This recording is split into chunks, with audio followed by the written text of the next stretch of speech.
पे चलते हैं और सबसे पहले हम हेडर फाइल लिखेंगे।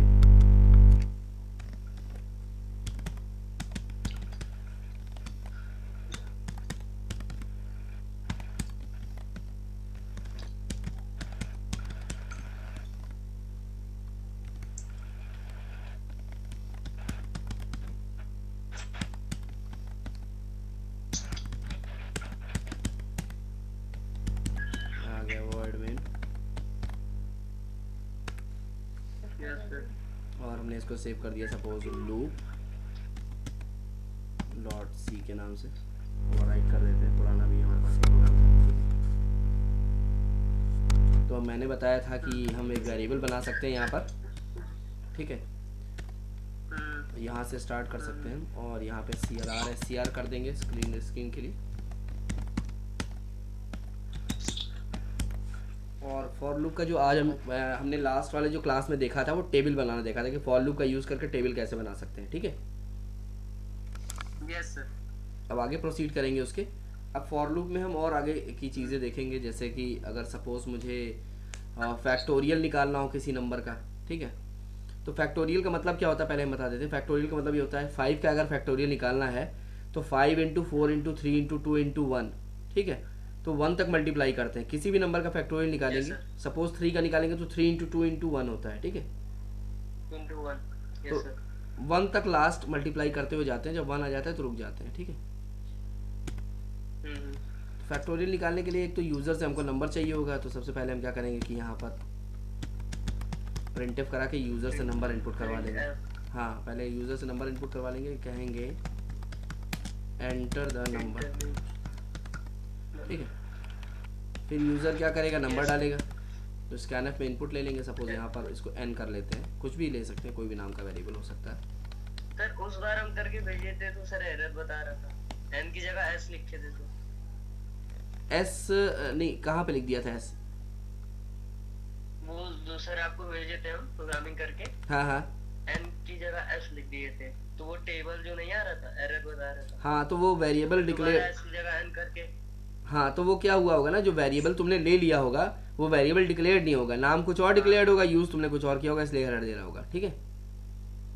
हाँ। जैसे मैंने n नाम का बनाया है तो n ही नाम का आप यूज कर सकते हैं, ये नहीं कि आपने s यूज कर लिया, ठीक है। तो जैसे i इक्वल्स टू 1 हो गया, फिर i is less than equals to, आप वैल्यू चला दोगे, कहाँ तक चलाओगे, n तक, ठीक है। n तक। और i प्लस प्लस, क्योंकि फैक्टोरियल उसी नंबर का निकालना है, ठीक है।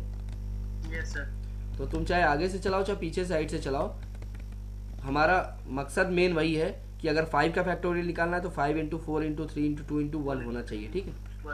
Yes sir. तो हम यहाँ पर करेंगे क्या, यहाँ लॉजिक लगाएंगे। फैक्टोरियल के लिए एक वेरिएबल ले लेते हैं f नाम का, f ले लेते हैं, कॉमा यहाँ पे लगेगा कॉमा, इसी में आगे f नाम का एक वेरिएबल ले लेते हैं, उसकी वैल्यू भी 1 कर देते हैं, ठीक है। तो फैक्टोरियल निकालने के लिए करना क्या होता है, f equals to f into I, बस इतना ही करना होता है, ठीक है।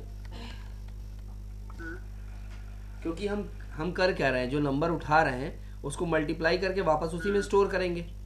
जैसे 1 इंटू 2 करेंगे तो 2 हो जाएगा, फिर 2 इंटू 3 करेंगे, फिर 3 इंटू 4 करेंगे, फिर 4 इंटू, जो भी रिजल्ट आता जाएगा उसी में मल्टीप्लाई करेंगे ना, तभी तो हमारा रिजल्ट आएगा, ठीक है। हाँ सर। तो लास्ट में हम क्या करेंगे, यहाँ प्रिंटफ कर देंगे, बाहर आके इसलिए करेंगे क्योंकि फैक्टोरियल किसी भी नंबर का एक ही बार आएगा प्रिंट में, ठीक है। तो यहाँ पे %d लगा दिया हमने, और यहाँ पे इसके पहले लिख दिया फैक्टोरियल इज इक्वल्स टू, ठीक है। और इसके पहले हमें /n लगाना पड़ेगा, नहीं तो पिछले वाली लाइन में ही आ जाएगा वो, ठीक है।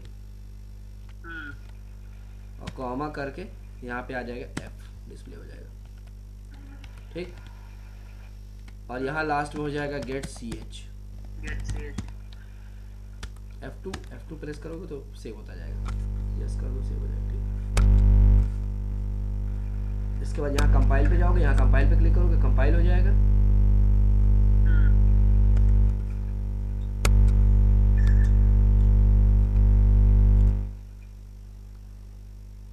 हमने नंबर डाल दिया, सपोज 4 डाल दिया, 4 का फैक्टोरियल 24 होगा, ठीक है।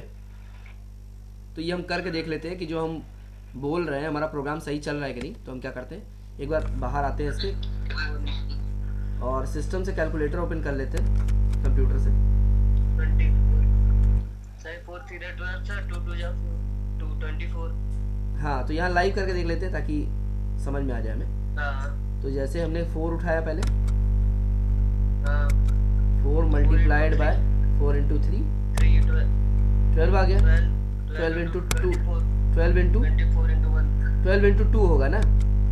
2 2 हाँ 24 इंटू फिर 1 इंटू 1, हाँ इंटू 1, into 1 24। मतलब हमारा रिजल्ट सही आ रहा है, ठीक है। यस हम दूसरे नंबर के लिए भी करके देख लेते हैं ताकि हमें समझ में आ जाए कि हम सही हैं कि नहीं, ठीक है। तो हम क्या करते हैं, पहले इसको बड़ा कर लेते हैं एक बार स्क्रीन को, और दोबारा इसको कंपाइल करके दोबारा रन कर लेते हैं। 1-2 नंबर से चेक कर लेना चाहिए ताकि आपका ये कंफर्म हो जाए कि आप सही निकाल रहे हो, ठीक है। इस बार 5 से करके देख लेते हैं। ठीक 120, ठीक है। 5 का 120 आएगा, ठीक है। कैसे आएगा, क्योंकि 24 आपका ऑलरेडी आ चुका था 4 तक में, ठीक है।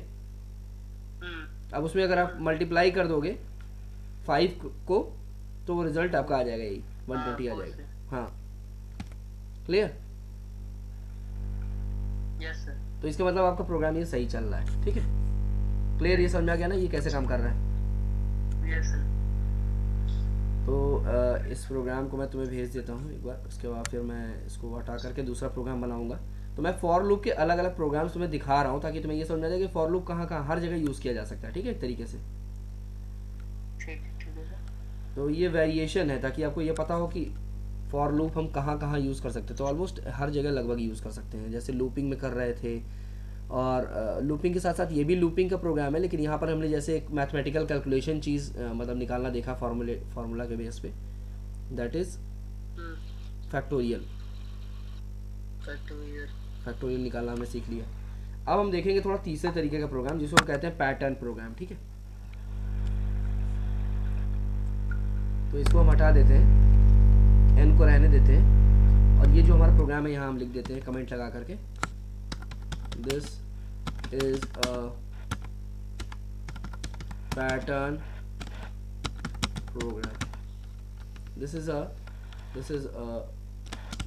Programme to print the pattern। Program हटा देते हैं जैसे, ठीक है। यस सर अब यहाँ पे क्या करेंगे, हम अभी भी नंबर इनपुट करवा रहे हैं यूजर से। नंबर की रिक्वायरमेंट नहीं है वैसे, एन को हटा देते हैं, अभी एन की रिक्वायरमेंट नहीं है, ठीक है। या रख भी सकते हैं, ठीक है। Enter the number of times pattern required, ठीक है। अब पैटर्न हमको क्या करना है, स्टार प्रिंट करवाना है, ठीक है। स्क्रीन पे स्टार प्रिंट करवाना है, लेकिन यूजर डालेगा कि कितनी बार करवाना है। तो ये लूप तो हमारा सेम चलेगा, ठीक है।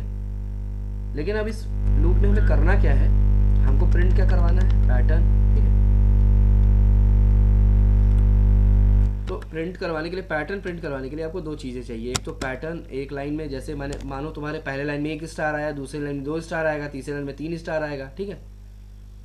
तो इसका मतलब आपको 2 लूप चलाना पड़ेगा, एक तो पैटर्न को प्रिंट करेगा और दूसरा लाइन चेंज करेगा, ठीक है। तो लूप के अंदर तो हम प्रिंटिंग करवाएंगे, क्या करवाएंगे, प्रिंटफ करवाएंगे। क्या चीज़ करवाएंगे, स्टार को प्रिंट करवाएंगे। क्या प्रिंट करवाएंगे, स्टार, ठीक है। और लूप के बाहर हमें चाहिए प्रिंटफ। हमें यहाँ पे क्या चाहिए, लाइन चेंज के लिए चाहिए। तो हम क्या चलाएंगे यहाँ, /n। लाइन चेंज के लिए क्या चाहिए होता है हमको, /n। और इस वाले प्रिंट की कोई रिक्वायरमेंट नहीं है यहाँ पर, क्योंकि फैक्टोरियल तो निकाल नहीं रहे हैं, ये प्रिंट की रिक्वायरमेंट नहीं है, ठीक है। तो बाहर वाला लूप तो ऐसे ही चलेगा, अंदर वाला लूप कैसे चलेगा, तो यहाँ पर एक वेरिएबल और लेना पड़ेगा दूसरा वाला लूप चलाने के लिए। सपोज हमने ले लिया j का, ठीक है। और j को हम चला देंगे 1 से, j = 1, लेकिन j चलेगा कहाँ तक, <= i तक चलेगा। तो ये कैसे काम कर रहा है अभी हम लोग इस पे बात करते हैं, ठीक है। इसको मैं सेव कर देता हूँ पहले, ठीक है। एक बार पहले देख लेते हैं प्रोग्राम आउटपुट क्या जनरेट कर रहा है, ताकि हमें ये समझ में आ जाए, तब मैं समझाऊंगा तो थोड़ा ज़्यादा समझ में आएगा प्रोग्राम, ठीक है। तो प्रोग्राम में कोई एरर नहीं है, कंपाइल कर दिया मैंने। प्रोग्राम को रन करके देखते हैं। यूज़र से कह रहा है तो मुझे 5 पैटर्न चाहिए, 5 लाइन का, तो मैंने 5 डाल दिया यहाँ पर। तो दिख रहा है 5 लाइन का पैटर्न आ रहा है, 1 2 3 4 5, ठीक है।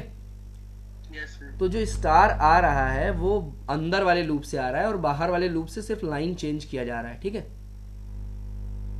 अब देखते हैं इसका हाँ स्लैश एन लगा करके लाइन चेंज कर दिया हमने। अब ये चल कैसे रहा है, देखो पहली बार आई की वैल्यू 1 है और आई जो है n से कम है। n क्या डाला था हमने, 5 डाला था, ठीक है।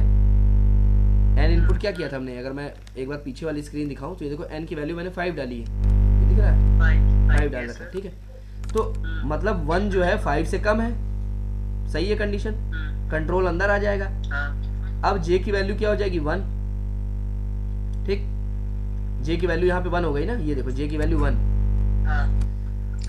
और 1 से छोटा नहीं है, लेकिन क्योंकि इक्वल का भी साइन लगा है तो 1 के बराबर है, ये भी कंडीशन सही हो जाएगी, कंट्रोल अंदर आ जाएगा, स्टार प्रिंट कर देगा एक बार, ठीक है। लेकिन लास्ट में क्या हो गया था, j++ हो गया था। एक बार प्रिंट करने के बाद j की वैल्यू क्या हो जाएगी 2, j की वैल्यू 2 हो जाएगी। फिर से कंडीशन चेक होगा, तो क्या 2 छोटा है 1 से, नहीं है। क्या 2 बराबर है 1 के, नहीं है, दोनों कंडीशन फेल हो जाएगी। तो कंट्रोल तोड़ करके बाहर आ जाएगा, इस लूप को तोड़ करके कंट्रोल बाहर आ जाएगा, ठीक है। जब बाहर आएगा तो उसको क्या मिलेगा, /n। /n से क्या होगा, लाइन चेंज हो जाएगी। जैसे ही लाइन चेंज करके अगले उस पे आएगा लाइन पे, अब i की वैल्यू पहले 1 थी, अब क्या हो चुकी है 2, ठीक है। फिर वापस आएगा अंदर वाले लूप में, फिर अंदर आएगा क्योंकि यहाँ पे 2 अभी भी किससे 5 से छोटा है, कंट्रोल अंदर भेज देगा वापस। j की वैल्यू फिर से क्या हो जाएगी 1 हो जाएगी, 1 j की वैल्यू 1 हो गई ना वापस। i की वैल्यू 2 है, i की वैल्यू 2 है, ठीक है। हाँ तो 1 अभी भी क्या है 2 से छोटा है, तो एक बार स्टार प्रिंट होगा, फिर j++ हो जाएगा, j की वैल्यू क्या हो जाएगी फिर से 2 हो जाएगी। लेकिन 2 अभी भी छोटा नहीं है, लेकिन i के बराबर है अभी, ठीक है। तो क्या करेगा, एक बार और स्टार प्रिंट करेगा, 2 बार स्टार प्रिंट करेगा इस बार, समझ में आया। अगली बार j की वैल्यू 3 हो जाएगी, तो 2 बार प्रिंट करने के बाद बाहर आ जाएगा, फिर से /n कर देगा, लाइन चेंज हो जाएगा, समझ में आया। हर बार i की एक वैल्यू j से ज्यादा रहेगी, ठीक है। तो इसीलिए क्या होगा, अंदर वाला लूप हमेशा एक बार ज्यादा चलेगा। पहली बार एक बार चलेगा अंदर वाला, दूसरी बार 2 बार चलेगा, तीसरी बार 3 बार चलेगा, चौथी बार 4 बार चलेगा, पांचवी बार 5 बार चलेगा। और छठवीं बार इसलिए नहीं आएगा क्योंकि छठवीं बार में बाहर वाला लूप ही खुद ही फेल हो जाएगा, ठीक है। क्योंकि 6 जो है 6 वो ना ही छोटा है n से, मतलब 5 से, और ना ही बराबर है, ठीक है। तो कंट्रोल जो है बाहर वाले लूप को जैसे ही तोड़ेगा तो वो प्रोग्राम का आपके एंड हो चुका होगा, आपका प्रोग्राम खत्म हो चुका होगा, क्योंकि इसके नीचे कुछ नहीं लिखा हुआ है, ठीक है। यस सर, समझ में आया। तो इस तरीके से एग्जीक्यूशन होता है फॉर लूप का, ठीक। समझ में आया। तो मतलब फॉर लूप आप किसी भी चीज के लिए यूज कर सकते हो, लूपिंग करने के लिए, जहां पर आप अभी हमने अलग अलग तरीके के प्रोग्रामिंग देख ली फॉर लूप की हेल्प से, चाहे वो पैटर्न की प्रिंटिंग हो, चाहे वो टेबल की प्रिंटिंग हो, चाहे वो आप जो है किसी तरीके का कोई लॉजिक जैसे फैक्टोरियल निकाल रहे हो आप, ठीक है, किसी नंबर का सम निकाल रहे हो आप, फॉर लूप का बहुत सारी जगहों पे यूज कर सकते हो, ठीक है। ठीक है सर, हो जाएगा, फॉर लूप हो जाएगा ना। हाँ हो जाएगा सर, अभी हम कर भी लेंगे। फॉर लूप एक बार पूरा रिवाइज कर लो, तो फिर मैं जो स्टार्ट करूंगा अगली बार वो स्टार्ट करूंगा वाइल और डू वाइल। फॉर थोड़ा डिफरेंट तरीके का लूप है, ठीक है। तो तुम्हें एक चीज ये भी सर्च करनी है कि फॉर डिफरेंट तरीके का है, किस तरीके का लूप है। जैसे 2 तरीके के लूपिंग होती है। मैं एग्जांपल के लिए एक बता दे रहा हूं, जैसे एंट्री कंट्रोल्ड और एग्जिट कंट्रोल्ड, ठीक है। तो तुम्हें ये नेट से सर्च करके फाइंड आउट करना है कि फॉर कैसा है, एंट्री कंट्रोल्ड है या एग्जिट कंट्रोल्ड लूप। ठीक है सर। तो नेक्स्ट वाली क्लास में मैं तुम्हें बताऊंगा कि एंट्री कंट्रोल और एग्जिट कंट्रोल में डिफरेंस क्या होता है। ये भी पूछा जाता है इंटरव्यू में कई सारे कि होता क्या है हाँ और इसमें डिफरेंस क्या होता है, एंट्री कंट्रोल और एग्जिट कंट्रोल का मतलब क्या होता है। ठीक है सर। मतलब ये सारे वो क्वेश्चन है ना कि अगर आपको 20 साल का भी एक्सपीरियंस हो जाएगा आईटी में तो आप कहीं जाएंगे तब भी ये क्वेश्चन आपसे पूछा जा सकता है। ठीक है, ठीक है सर। तो इसको कर डालो, और क्योंकि हाँ। कई दिन का गैप हो गया थोड़ा इसको रिवाइज कर डालो, क्योंकि कल वाली क्लास में ठीक से हो नहीं पाई थी। हाँ इन दोनों को रिवाइज कर लो। फॉर लूप तुम्हारा इससे कंप्लीट